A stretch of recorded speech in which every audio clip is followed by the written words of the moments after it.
Today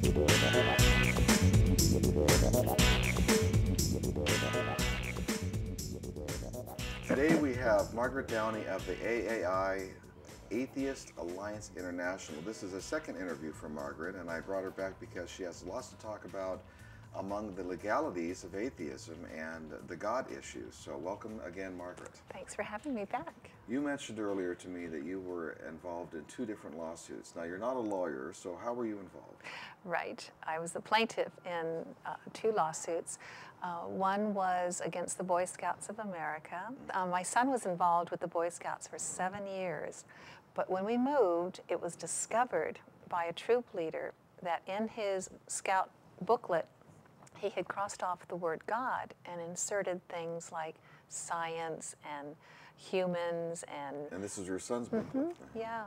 But you, as a parent, you go through the booklet with them, and you discuss each page, or you do the project with them, and you sign off. And then the troop leader sees that those projects have been done, and they sign off. Well, in New Jersey, they had no problem with us being honest and saying, well, we're atheist, an atheist family, and I'm teaching my child not to accept a belief in God till he knows more, so we're more comfortable with him writing the word science or nature or humanity. And that was the only way I could sign off on that page, and that was the only way that my son felt honest about it as well. And when he would say his oath, he would say an oath to good.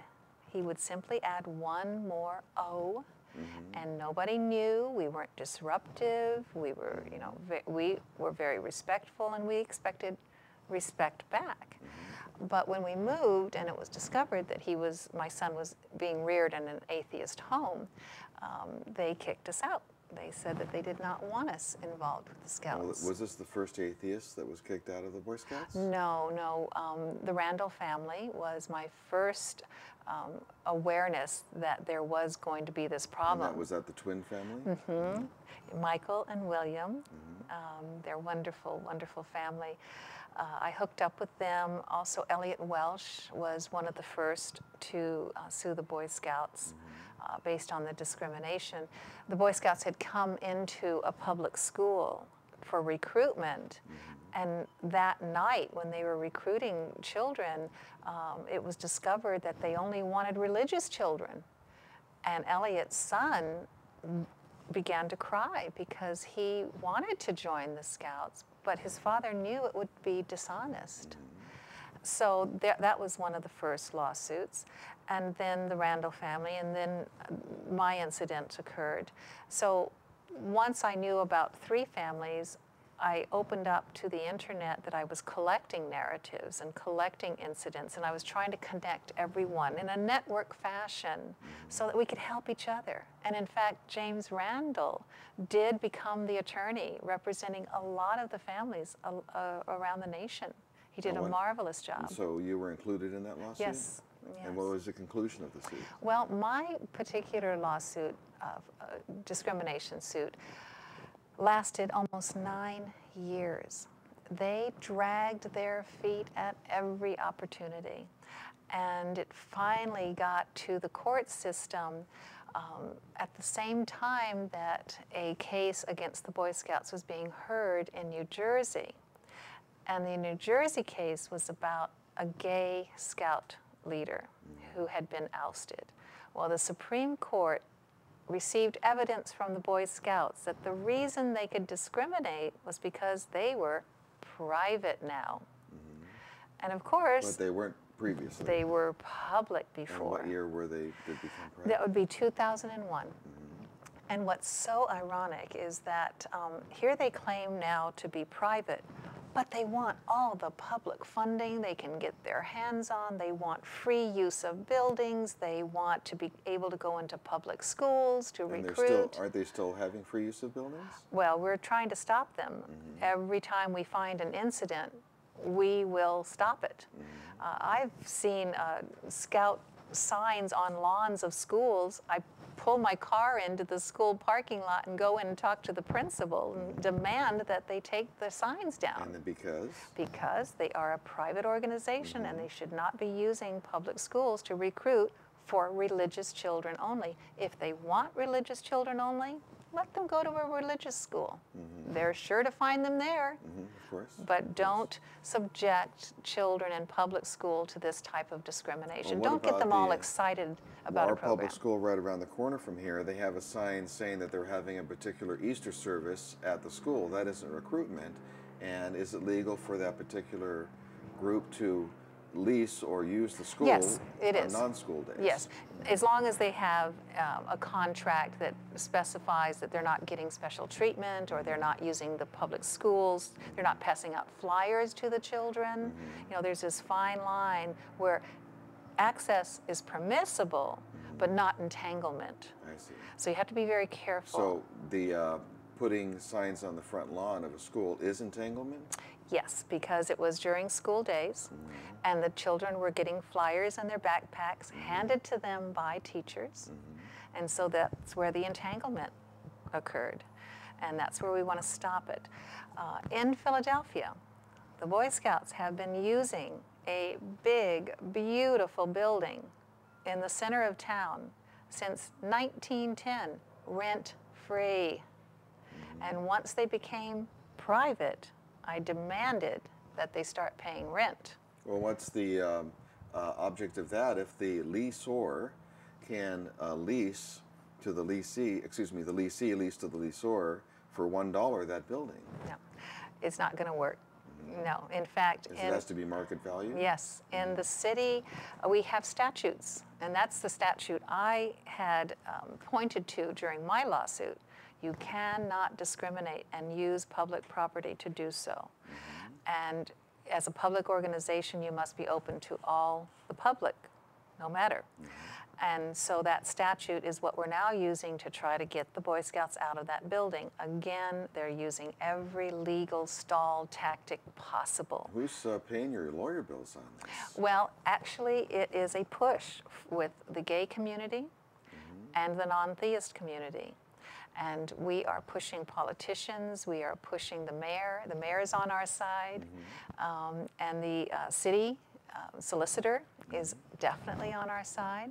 And we are getting a lot of attention in Philadelphia because it may be the first time that the Scouts are actually ousted from a building that they've occupied for so long. Why do you think the leadership in the Scouts has taken this direction? Why didn't they just be more accepting and accept all the goodies from government and not go private? Well, we have a theory. We are theorizing that the reason it's so important to have this religious test is because they are a head count organization. Lots of Catholics have lots of children. Lots of Mormons have lots of children. During our investigation phase for this lawsuits and the other lawsuits, we discovered that every Mormon child or male child at the age of 7 is automatically listed in the rolls of the Boy Scouts, whether they go to a meeting or not. Say it again. Every Mormon male age 7 is considered a Boy Scout member, whether they go to a meeting or not. And so it's very important for the organization not to lose the Mormons or the Catholics. Well, the Mormons and the Catholics contend that they don't want their children to ever associate with an atheist, whether it's social or in the Scouts, or it's an ousting of that particular mindset. Oh, we dare to question, we're too dangerous to be around their children. So that's what it boils down to. Did they want to be all-embracing and lose the Catholics and the Mormons? Or did they want to say, okay, we'll hurt a few kids, the minority. We'll let those people get hurt and go private. So it's just a power game, a power struggle, an exclusionary situation. Now I have to tell you, this is what the brown shirts did in Germany. They taught their children, don't associate with Jews, don't be friends with the Jews. And look what happened in Germany. So I see us needing to fight this all the way. The Boy Scouts claim that they're developing future leaders for America. Our future leaders are being taught that gays and atheists are not good enough, that you must disassociate from that community, that don't give them any respect. I think that is a terrible leadership teaching. Well, in California, we're having a ballot measure come up. I think it's Proposition 8 to amend the Constitution. And everybody under 30, the polls show, are more accepting and more tolerant toward gay marriages than everybody over 30. Now, I happen to be 53, and I'm still tolerant, so I'm one of the few people in the older category. But it sounds like very much the same thing, that the age group needs to, the generations are basically leaning toward more tolerance than intolerance. Yeah, and so many people, now that we have the internet and we have this world view, more so than we had before, it's the live and let live philosophy that's going to allow world peace. And so I think that the internet has made our next generation so much more tolerant and open-minded. We need to keep that up. Well, what about people that say that basically aren't homosexual or don't have any tolerance toward homosexuals or atheists? They say, that's fine, the Boy Scouts can do whatever they like, I don't like those people anyway. Well, it's dangerous when, like I said, you're training future leaders to be bigots. You're allowing prejudice to run rampant. You're giving gratuities to an organization that espouses that. That's where the danger is. I find it very interesting that people can accept that in their life and not think about the consequences. Right. Because, as you said, the more tolerant we are, the more peaceful we will become, because it's not about us versus them, especially for atheists, because we're all encompassing, we respect everybody. It's only when their particular religious ideologies trample on our rights. Right. An example is Mr. Newdow in Oregon, who is going against the In God We Trust pledge. Actually, he's in California. He is in California? Yes. I thought his daughter was in Oregon. Oh, it's Northern California. My mistake. Yes, Northern California. That's correct. Well, I almost got it. And that ruling is expected any day now. Well, I am expecting it because in the pledge it's a lot different than on our money, because in the pledge you are hearing it. Yes. And in his daughter, who is an atheist, has to hear it and not recite it and be ostracized. Right. So that is a whole different level of discrimination. Well, it's actually imposing religion on someone and making it so difficult to not accept it. What will happen if the courts say, Mr. Newdow, you are perfectly right, we have to take In God out of our pledge? What do you think will happen? There'll be no major catastrophe, that's for sure. But I mean, God will be out of our country and he'll condemn the U.S. Right. No, I wanted to tell you that so many times I have been at protest, or I've been, just casually talking to someone, and they'll pull out their money and they'll practically put it in my face saying, see, this is a Christian nation. It even says it on our money. And they use it as proof that I shouldn't even be a citizen.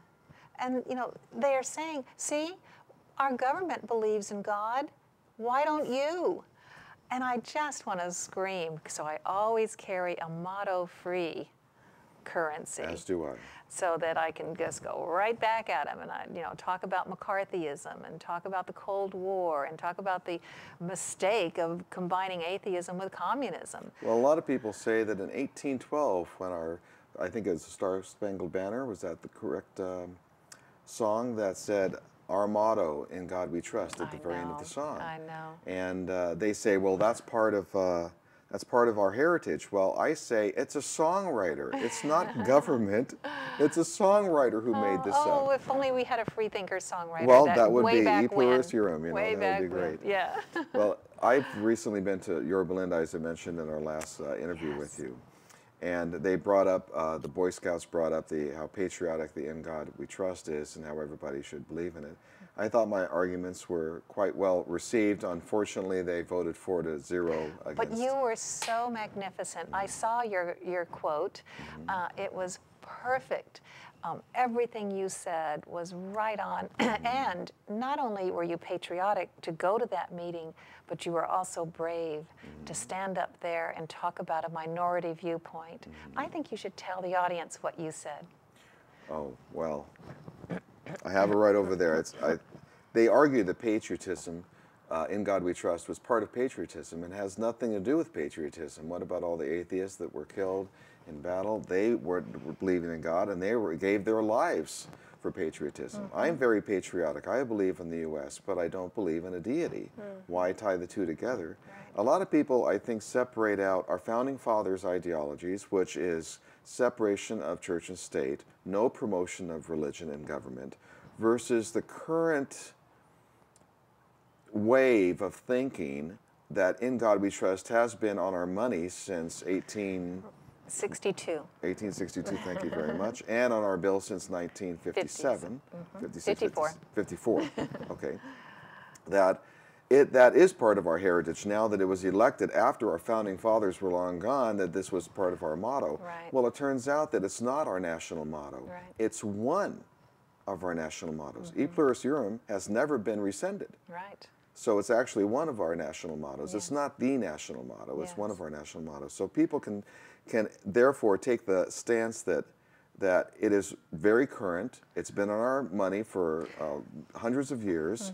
Therefore, it has to be right. Well, if we don't protect separation of church and state, and Islam becomes the dominant religion of the day, in 50 years, we might have currency that says, in Allah we trust, or Muhammad we trust. Then the argument against that would be, of course, we're never going to become Muslim, and just take a look at Europe. Exactly. Europe, that's right. That's now, they're why more separation of church and state is so important. It protects not only the religious community from being indoctrinated by a religion they don't want, but also the non-religious community from being imposed upon. Why do you think so many people just think it's not that big a deal to have In God We Trust on our money, in our pledge, and it shouldn't be taken away? Why do you think it's just not a big deal? Ignorance. It's just a lack of education, a lack of understanding, a lack of being empathetic to another point of view. And I just think that we have to keep pushing it along, just like you did last night. Yep. I think that was marvelous, and I hope more people will go to their city council meetings. I've done it many times. I've actually been chased out of city council meetings by people who want to beat me up. Well, there were people there that probably didn't want to beat me up. Well, they probably did, but they didn't. Many ignorant people that simply thought that Jesus was part of the country, which, of course, in our Constitution, there is no Jesus, there is no God, there is no Christian, there is no anything about religion except two quotes of religion, both in the negative. Exclusionary. That's yes. exclusionary, Yeah. correct. I wanted to tell you, speaking of patriotism, my son, who was ousted from the Scouts, ended up being a physicist for the United States Air Force. So here's someone who did some great work for his country, and he was not, in the Boy Scouts' eyes, the best kind of citizen. That's what they said was the reason they ousted our family, because no boy could ever be the best kind of citizen without a belief in God. That's almost as bad as being a homosexual and a Christian, knowing that our whole Christian clan is condemning you. Yes. What type of psychological damage does that do to children when they're growing up? Oddly enough, they might have gender identity crisis. They might have some less version of that where they're displaying homosexual traits. And later on, if they don't believe in God, they are being ostracized by society. Right. And here they have a huge psychological burden they have to keep with them. Childhood, I think it's so psychologically damaging. Yeah. You know, that it's just horrible that the intolerance of some Americans can put this on their children. And here your child has at least gone past that and become a physicist for the Air Force. That's terrific. And the twins, the Randall boys, they're getting law degrees. They're doing fabulous. They're very energetic about life and the law. And these are citizens that are going to turn the country around. Why haven't you gotten a law degree? Time. Oh, just time. Yes, same Just here. need time. I'd love to have a law degree. I Me just have to have too. those initials behind my name. You know? Yeah, I feel many people when I go and speak will ask me, "Are you an attorney?" And unfortunately, not. Yeah. Well, you have a lot to do with our cause. That's very good. Again, our cause is to promote atheism. It's positive atheism. It's a good thing to be an atheist. It's a rational alternative to any type of religious dogma. Something to be proud of. Look at the company we keep. All the wonderful scientists and educated people and people who are making a difference in the world. I am so proud to be a part of this community. I am too. I am very, very proud to have my Backyard Skeptics, to be part of other organizations. I go to at least 3 or 4 breakfasts and suppers a month, and I enjoy the company immensely of the free thinkers and rational thinkers. It's very pleasing to me. Did you see the billboard we put up recently in Long Beach? In Long Beach, no, what does it say? It says, "Don't believe in God, ? You are not alone." And then I did see that on the 5 freeway. Is that correct? Yes. Yes, I did see it. Yes. And I went by and I said, AAI. I said, Yes. that's great, because I was thinking about you. I was coming up from the airport. This was 3 weeks ago, right? That was as a result of an organization called freethoughtaction.org. And they connected with me, and we have a sponsor, and we got that billboard And up. how much was it? How much did it It cost? was not that bad. We put one up in Philadelphia. It was $22,000 in Philadelphia off of a Highway 95. This one, we got a remnant one. We got a remnant to billboard space. And it's kind of tricky because you have to wait and then you have to kind of negotiate. And it was a lot of work. We got it between 3,000 and 5,000. Oh, that's great. It's Yeah. in LA. That's a city, you know, Yeah. everybody has a car in LA. Well, Now, we kept it up there for 2 weeks, and then we moved it to another location for 2 weeks off the 710. oh, very good. Now, what type of response have you gotten from that? Very good, very well. We've had some really bad email, but overall, I think we've had a tremendous response. I couldn't believe some of the wonderful things, even little emails that said, "Thank you, thank you, thank you." So, Well, I guess it's I great. should have responded. Now, your email for your organization is what, so our viewers can know? Well, they can reach us through the website at www.atheistalliance.org. Very good. I want to thank you again, Margaret, for being part of Orange Thank County you. Atheists, and I hope to have you back next year when you're in LA. Can I do another one soon? Absolutely. Thank you very Thanks. much.